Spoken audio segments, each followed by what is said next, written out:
ദൈവ തിരുനാമത്തിന് മഹത്വം ഉണ്ടാകട്ടെ. അനുഗ്രഹീതമായ ഈ നല്ല സമയത്തെ ഓർത്ത് നന്ദിയുള്ള ഹൃദയത്തോടെ കർത്താവിനെ സ്തുതിക്കുന്നു. ദൈവം നമ്മെ എല്ലാവരെയും ഈ വചനക്കേൾവിയിൽ അനുഗ്രഹിക്കുമാറാകട്ടെ എന്ന് ആത്മാർത്ഥമായി പ്രാർത്ഥിക്കുകയും ആശംസിക്കുകയും ചെയ്യുന്നു. 2023 നമ്മെ വിട്ട് കടന്നു പോവുകയാണ്. പുതിയ ഒരാണ്ട്, പുതിയൊരു വർഷം വേഗത്തിൽ ഏതാനും ദിവസത്തിനകം ആഗതമാകും. 2023 നമ്മൾ ഒരുപാട് കഷ്ടതകൾ, പ്രയാസങ്ങൾ, രോഗങ്ങൾ, ക്ഷീണങ്ങൾ, മറ്റ് അനവധിയായ പ്രശ്നത്തിൻ്റെ നടുവിലൂടെ നാം കടന്നുപോയി. പലവിധമായ കാര്യങ്ങൾ അത്ഭുതകരമായി നമ്മുടെ ജീവിതത്തിൽ സംഭവിച്ചു. അനുഗ്രഹങ്ങൾ ഉണ്ടായി, സൗഖ്യങ്ങളുണ്ടായി, വിടുതലുകൾ ഉണ്ടായി. നാം പ്രതീക്ഷിക്കാത്ത വിധത്തിലുള്ള പലവിധമായ സംഭവങ്ങൾ ഈ ഒരു വർഷം നമ്മുടെ ജീവിതത്തിൽ സംഭവിച്ചു. അത് നന്മയായതും തിന്മയായതും ഉണ്ട് എന്നുള്ള കാര്യത്തിൽ തർക്കമില്ല. അനവധി പ്രാർത്ഥനാ വിഷയങ്ങൾ ദൈവത്തിൻ്റെ സന്നദ്ധിയിൽ നാം വെച്ചപ്പോഴും പല പ്രാർത്ഥനകൾക്കും മറുപടി കിട്ടി. എങ്കിലും പല പ്രാർത്ഥനകൾക്കും ഇതുവരെയും മറുപടി വന്നില്ല. പല കാര്യങ്ങൾ നാം പ്രതീക്ഷിച്ചു, പല കാര്യങ്ങൾ നാം ആഗ്രഹിച്ചു, പലതും സംഭവിച്ചു. എങ്കിലും ഇന്നും പലത് സംഭവിച്ചില്ല, ചിലത് നടന്നിട്ടും ഇല്ല. അങ്ങനെ 2023 നമ്മൾ പരിശോധിച്ചാൽ എല്ലാത്തിനും സ്തോത്രം പറയാൻ, എല്ലാത്തിനും നന്ദി പറയുവാൻ, എല്ലാ പ്രാർത്ഥനാ വിഷയങ്ങളും ദൈവം കേട്ടു എന്ന് പറയുവാൻ നമുക്ക് കഴിയില്ലെങ്കിലും ദൈവത്തോടുള്ള ബന്ധത്തിൽ നമുക്ക് നന്ദിയുള്ള ഹൃദയത്തോടെ നന്ദി പറയുവാൻ നന്മകളെ നിശ്ചയമായിട്ടും ദൈവം തമ്പുരാൻ നമ്മുടെ ജീവിതത്തിൽ തന്നിട്ടുണ്ട്. അതോർത്ത് കർത്താവിനെ സ്തുതിക്കുന്നു. പ്രിയരെ, സാമ്പത്തികമായ ഉന്നമനമോ സ്ഥാനമാനങ്ങൾ നിമിത്തം കിട്ടുന്ന ബഹുമതിയോ അല്ല ഒരു ദൈവ പൈതലിൻ്റെ ജീവിതത്തിൽ ദൈവം തരുന്ന ഏറ്റവും വലിയ അനുഗ്രഹം. നമ്മുടെ ജീവിതത്തിൽ കർത്താവ് തരുന്ന ഏറ്റവും വലിയ അനുഗ്രഹം ഓരോ ദിവസവും ഈ ലോകത്തിൽ നമ്മെ നിലനിർത്തുന്നതാണ്. ശ്വസിക്കുവാൻ, കാണുവാൻ, കേൾക്കുവാൻ, നടക്കുവാൻ, ഇരിക്കുവാൻ ഈ മൺകൂടാരത്തെ ദൈവം ഒരു അത്ഭുതകരമായി നിയന്ത്രിക്കുന്നുണ്ടെങ്കിൽ രോഗക്കിടക്കയിൽ വീണു പോകാതെ, അപകടങ്ങളിൽ പെട്ടുപോകാതെ, മരണം വഴി മാറ്റപ്പെടാതെ, കുടിക്കാൻ വെള്ളവും കിടക്കാനൊരിടവും കഴിക്കാൻ ആഹാരവും തന്നെങ്കിൽ നാം ഏറെ അനുഗ്രഹിക്കപ്പെട്ടവരാണ്. ബഹുഭൂരിപക്ഷം വരുന്ന ലോകമനുഷ്യർ പട്ടിണിയുടെയും പരിവട്ടത്തിൻ്റെയും നടുവിൽ കിടക്കുമ്പോൾ ഇത്രത്തോളം ജയം നൽകി ദൈവം നമ്മെ മാനിച്ചില്ലേ? അതോർത്ത് നന്ദിയുള്ള ഹൃദയത്തോടെ നമ്മുടെ കർത്താവിന് സ്തോത്രം പറയാൻ കഴിയണം. കഴിഞ്ഞകാല ജീവിതത്തിൽ ഈ 2023 ഒരുപാട് പ്രയാസങ്ങൾ വന്നേക്കാം. ആത്മീയ ജീവിതത്തിൽ ഒരു മുന്നേറ്റം സംഭവിക്കാത്ത വർഷമായിരിക്കാം, ചിലപ്പോൾ മുന്നേറിയ വർഷമായിരിക്കാം.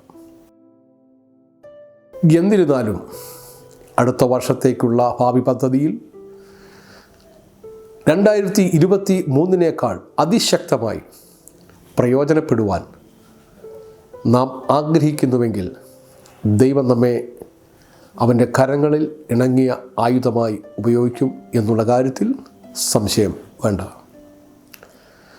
അതുകൊണ്ട് ഈ പുതുവത്സരത്തിൽ, പുതിയ വർഷത്തെ ചിന്തയ്ക്കാധാരമായി ഒരു വാക്യം നിങ്ങളുടെ ശ്രദ്ധയിൽപ്പെടുത്തിയിട്ട് ഞാൻ നിങ്ങൾക്ക് വേണ്ടി ആമേൻ പ്രാർത്ഥിക്കും. 103-ാം സങ്കീർത്തനം അതിൻ്റെ 5-ാമത്തെ വാക്യത്തിൽ, നിൻ്റെ യൗവനം കഴുകനെ പോലെ പുതിയ വരത്തക്കവണ്ണം അവൻ്റെ വായ്ക്ക് നന്മ കൊണ്ട് തൃപ്തി തന്നു എന്നാണ് വായിക്കുന്നത്. നിൻ്റെ യൗവനം കഴുകനെ പോലെ പുതുകി വരും. എല്ലാ പക്ഷികൾക്കും പറക്കാനുള്ള കഴിവുണ്ട്. എല്ലാ പക്ഷികൾക്കും അവരവരുടെ നിലവാരത്തിൽ, ഉയരത്തിൽ പറക്കാം. എന്നാൽ കഴുകന് മറ്റെല്ലാ പക്ഷികളെക്കാളും പ്രത്യേകതകളുണ്ട്. എന്താണ് കഴുകൻ്റെ പ്രത്യേകത? ഏകദേശം 40,000 അടി ഉയരത്തിൽ വരെ കഴുകൻ പറന്ന് കയറും എന്ന് പറയുന്നു. കഴുകൻ്റെ ആയുസ് 70 അല്ലെങ്കിൽ 80 വർഷമാണ്. 40 വർഷം കഴിയുമ്പോൾ കഴുകൻ തൻ്റെ നീർത്ത് വളഞ്ഞ നഖങ്ങൾ, ചുണ്ടുകൾ, തൂവലുകൾ ഒക്കെ ബലം ക്ഷയിച്ച് അത് വളഞ്ഞ് ആഹാരം കൊത്തിയെടുക്കാൻ കഴിയാതെ വണ്ണം, തൻ്റെ ഇരയെ പിടിക്കാൻ കഴിയാതെ വണ്ണം അത് വളഞ്ഞ് വല്ലാത്ത ഒരു പരുവത്തിലാകുമ്പോൾ കഴുകൻ ഏതെങ്കിലും പരുപരുത്ത പാറയിലോ പരുപരുത്ത വൃക്ഷക്കൊമ്പിലോ തൻ്റെ ചുണ്ട് ഉരച്ചൊരച്ചൊരച്ചൊരച്ച് അതിനെ കളയും. തൻ്റെ നഖങ്ങൾ ഉരച്ചൊരച്ചൊരച്ചതിനെ കളയും. തൻ്റെ തൂവലുകൾ പറിച്ച് അത് കളയും. ചുരുക്കി പറഞ്ഞാൽ കഴുകൻ ഒരു മൃഗതമായ രൂപത്തിലേക്ക് മാറ്റപ്പെടും. 40 വർഷം പറന്നു, 40 വർഷം അനേക ഉയരങ്ങൾ കീഴടക്കിയെങ്കിലും തൻ്റെ ശരീരത്തിൻ്റെ അവസ്ഥകൾക്ക് മാറ്റം വന്നു എന്ന് മനസ്സിലാക്കിയ കഴുകൻ ചെയ്യുന്ന ഒരു വലിയ പ്രവൃത്തിയാണ് ഞാനിപ്പോൾ പറഞ്ഞത്. ഏതാനും ദിവസങ്ങൾ കഴിയുമ്പോൾ നഷ്ടപ്പെട്ടു പോയ ചുണ്ടിന് പകരം ബലമേറിയതും പുതിയതും മൂർച്ചയുള്ളതുമായ പുതിയ ചുണ്ടുകൾ വരും. മനോഹരമായ ബലമുള്ള ദൃഢമായിരിക്കുന്ന നഖങ്ങൾ വരും. മനോഹരമായ തൂവലുകൾ വീണ്ടും കഴുകൻ്റെ ശരീരത്തിൽ വെളിപ്പെട്ടു വരും. കഴുകൻ ശക്തി ക്ഷയിച്ചവനായിട്ടാണ് ഇരുന്നത്. എന്നാൽ സങ്കീർത്തനക്കാരൻ പറഞ്ഞതുപോലെ നിൻ്റെ യൗവനം കഴുകനെ പോലെ പുതിയ വരുമെന്ന് പറഞ്ഞതുപോലെ കഴുകൻ്റെ ശക്തി തിരികെ വരുമ്പോൾ പുതിയ കൃപ പ്രാപിച്ച്, ശക്തി പ്രാപിച്ച്, ബലം പ്രാപിച്ച് കഴുകൻ ആകാശത്തിലേക്ക് പറന്നു കയറും. എന്നെ കേൾക്കുന്ന ദൈവമക്കളെ, 2023 ഏതൊക്കെ വശങ്ങളിലാണ് നമ്മൾ ക്ഷയിച്ചു പോയത്? ഏതൊക്കെ ഇടത്താണ് നമ്മൾ ബലഹീനമായത്?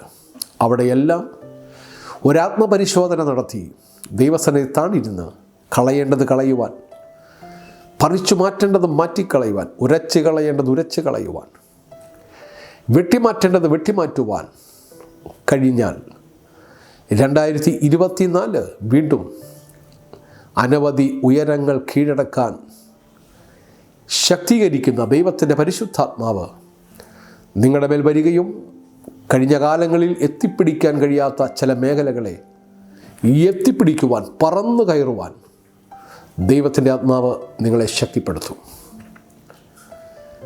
കാർമേഘങ്ങൾ ഉരുണ്ടുകൂടി വലിയ മഴ പെയ്യുമ്പോൾ പല പക്ഷികളും പറന്ന് ഭയപ്പെട്ട് തങ്ങളുടെ കൂടുകളിൽ അഭയം തേടും. എന്നാൽ ശക്തി ലഭിച്ച, ധരിച്ച കഴുകൻ മറ്റു പക്ഷികൾ ഓടി ഒളിച്ചതുപോലെ തൻ്റെ കൂടുകളിൽ ഓടി ഒളിക്കുകയില്ല. മറിച്ച് കഴുകൻ വീണ്ടും പറന്ന് മേഘങ്ങൾക്ക് മീതെ പറന്ന് കയറും. പ്രതിസന്ധികളെ തരണം ചെയ്യുവാനും പ്രതികൂലത്തെ ജയിക്കുവാനും ആവശ്യമായ കൃപ കഴുകന് ലഭിച്ചത് തൻ്റെ ബലഹീനമായിരിക്കുന്ന ശാരീരിക അവസ്ഥകൾക്ക് മാറ്റം വരുത്തി പുതിയ ശക്തിയും പുതിയ ബലവും പ്രാപിച്ചതോടുകൂടിയാണ്. അതുകൊണ്ട് ഈ വചനം കേട്ടുകൊണ്ടിരിക്കുമ്പോൾ ദൈവമക്കളോട് ഞാൻ പറയട്ടെ, 2023 പലതിലും ഉയരാൻ കഴിയാതെ, ആത്മീയ വിഷയത്തിൽ പ്രതീക്ഷിച്ചതുപോലെ മുന്നേറാൻ കഴിയാതെ, പ്രാർത്ഥനയിലും ഉപവാസത്തിലും വചനചിന്തയിലും വചനധ്യാനത്തിലുമൊക്കെ പരാജയമായെങ്കിൽ 2024 ഏതാനും ദിവസങ്ങൾക്കകം ആഗതമാകുമ്പോൾ ഇന്ന് ദൈവസന്നിധി മുഴങ്കാലും മടക്കി പ്രാർത്ഥിക്കുക. കളയേണ്ടത് കളയുവാൻ, മാറ്റേണ്ടത് മാറ്റുവാൻ, ഒഴിവാക്കേണ്ടത് ഒഴിവാക്കുവാൻ കഴിഞ്ഞാൽ യെശയ്യാ പ്രവാചകൻ്റെ പുസ്തകം പറയുന്നത് പോലെ യഹോവയെ കാത്തിരിക്കുന്നവർ ശക്തി പുതുക്കി അവർ കഴുകന്മാരെ പോലെ ചിറകടിച്ച് പറന്നു കയറും. 2023 പരാജയത്തിൻ്റെ വർഷമാണെങ്കിൽ 2024 ജയത്തിൻ്റെ വർഷമായി തീരട്ടെ. 2023 കണ്ണുനീരിൻ്റെയും മനഭാരത്തിൻ്റെയും വർഷമായിരുന്നെങ്കിൽ 2024 കണ്ണുനീർ തുടച്ച് മുഖത്ത് ആനന്ദകരമായ ഒരു ചിരി തരുന്ന വർഷമായി തീരട്ടെ. 2024 ചിലതിലെല്ലാം ലാഭം നേടുവാൻ, ചിലതിലെല്ലാം ജയം പ്രാപിപ്പാൻ ദൈവം നമുക്ക് കൃപ തരട്ടെ. ദൈവസന്നിധിയിൽ കാത്തിരിക്കുന്ന ഒരു വ്യക്തി പോലും പരാജയപ്പെടുകയില്ല. ദൈവസന്നിധിയിൽ നാം മുഴങ്കാൽ മടക്കിയാൽ മനുഷ്യൻ്റെ മുമ്പിൽ മുഴങ്കാൽ മടക്കാതിരിപ്പാൻ ദൈവം കൃപ തരും.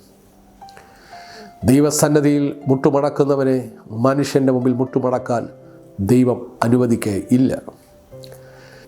ദൈവത്തിൻ്റെ മുമ്പിൽ കരം നീട്ടുന്നവനെ മനുഷ്യൻ്റെ മുമ്പിൽ കരം നീട്ടുവാൻ ദൈവം അനുവദിക്കുകയില്ല. ദൈവസന്നിധിയിൽ കരയുന്നവനെ മനുഷ്യൻ്റെ മുമ്പിൽ കരയുവാനും ദൈവം അനുവദിക്കുകയില്ല. Praise the Lord. ഈ വചനം കേൾക്കുമ്പോൾ തന്നെ നിങ്ങളുടെ ഹൃദയത്തിൽ ഒരു വലിയ നന്മ വെളിപ്പെടട്ടെ. ഹല്ലേലൂയ. എന്നെ കേൾക്കുന്ന ദൈവത്തിൻ്റെ മക്കളെ, പ്രതിസന്ധികളുടെയും വെല്ലുവിളികളുടെയും പോരാട്ടങ്ങളുടെയും വർഷമായിരിക്കാം ഒരുപക്ഷെ 2024. കാലാവസ്ഥകൾ വ്യതിയാനങ്ങൾ സംഭവിക്കുന്നു, മാറാരോഗങ്ങൾ വരുന്നു. കാലാവസ്ഥയിൽ വലിയ വലിയ മാറ്റങ്ങൾ സംഭവിച്ചതിൻ്റെ ഫലമായി ഉഷ്ണങ്ങളും ചൂടുകളും മറ്റസ്വസ്ഥകളും ഉണ്ടാകും. എങ്കിലും ദൈവത്തെ ആരാധിക്കുന്ന സേവിക്കുന്ന തൻ്റെ കുഞ്ഞുങ്ങളെ കണ്ണിലെ കൺമണി പോലെ കാത്തു പരിപാലിപ്പാൻ ദൈവത്തിന് കഴിയും. ഞാൻ നിങ്ങൾക്ക് വേണ്ടി വളരെ ആത്മാർത്ഥതയോടെ പറയുന്നു, 2024 അനുഗ്രഹത്തിൻ്റെ വർഷമായി തീരട്ടെ. ചില ചോദ്യങ്ങൾക്കുള്ള മറുപടി കൊടുക്കുന്ന വർഷമായി തീരട്ടെ. ഉത്തരവാദിത്തങ്ങൾ നിറവേറ്റുന്ന വർഷമായി തീരട്ടെ. പ്രാർത്ഥനയുടെ മറുപടി കണ്ട് സന്തോഷിക്കുന്ന വർഷമായി തീരട്ടെ. കണ്ണുനീര് തുടയ്ക്കുന്ന വർഷമായി തീരട്ടെ. ആമേൻ. യേശുവിൻ നാമത്തിൽ നിങ്ങൾ വിശ്വസിക്കുക. കഴുകനെ പോലെ യൗവനം മടങ്ങി വന്ന് പൂർവാധികം ശക്തിയോടെ ആത്മീക നിലവാരത്തിലും ഭൗതിക തലത്തിലും ശക്തിപ്പെടുവാൻ ദൈവം നിങ്ങളെ അനുഗ്രഹിക്കട്ടെ. ചൂടേറുന്ന മരുഭൂമിയിൽ ഉരുറ്റ് വെള്ളത്തിന് വേണ്ടി ദാഹിച്ചു വലഞ്ഞ ഹാഗാറിനെ പോലെ തളർന്നു പോകാതെ ക്ഷീണിച്ചു പോകാതെ ദൈവത്തോട് നിലവിളിച്ചവൾക്ക് വേണ്ടി മരുഭൂമിയിൽ മറച്ചു വെച്ച നല്ല വെള്ളം ദൈവം അവളുടെ കൺമുമ്പിൽ കാണിച്ചു കൊടുത്തതുപോലെ ഇതുവരെ വെളിപ്പെടാത്തതും ഇതുവരെ അറിയാത്തതുമായ ചില നന്മയുടെ ഉറവകൾ നിങ്ങൾക്ക് വേണ്ടി ദൈവം തുറക്കുന്ന വർഷമായി മാറട്ടെ.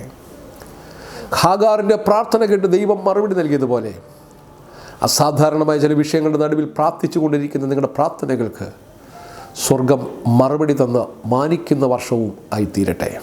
ഹല്ലേലൂയ. ചില വിവാഹങ്ങൾ, ചില വീട് പണികൾ, തടസ്സവാദങ്ങൾ, ജോലികൾ ഒക്കെ ലഭിക്കുന്ന വർഷമായി മാറട്ടെ. ആമേൻ. ഇതെങ്ങനെ സാധ്യമാക്കും? ദൈവസന്നിധിയിൽ മുട്ടുമടക്കുക, യഹോവയെ കാത്തിരിക്കുക. ആമേൻ.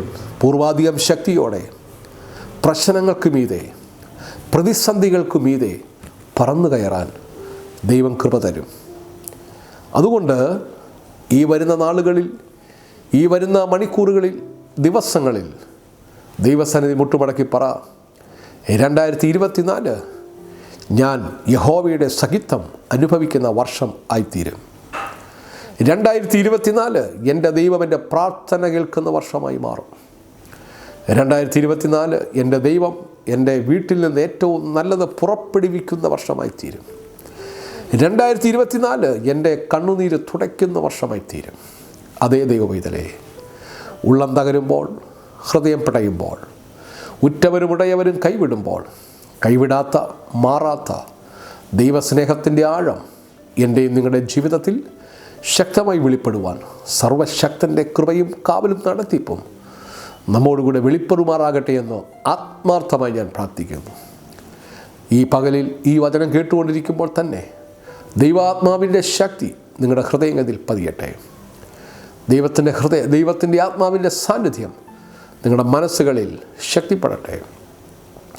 നമ്മുടെ കണ്ണുകളെ അടയ്ക്കാം, പ്രാർത്ഥിക്കാം. നല്ല ദിവനായ ദൈവമേ, സ്വർഗപിതാവേ, നിൻ്റെ മക്കൾക്ക് വേണ്ടി പ്രാർത്ഥിക്കുന്നു.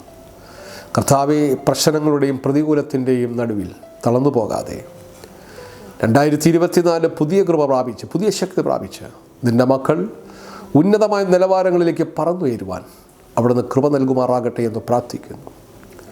സകല പ്രതിസന്ധികളും മാറുന്ന വർഷമായി തീരട്ടെ.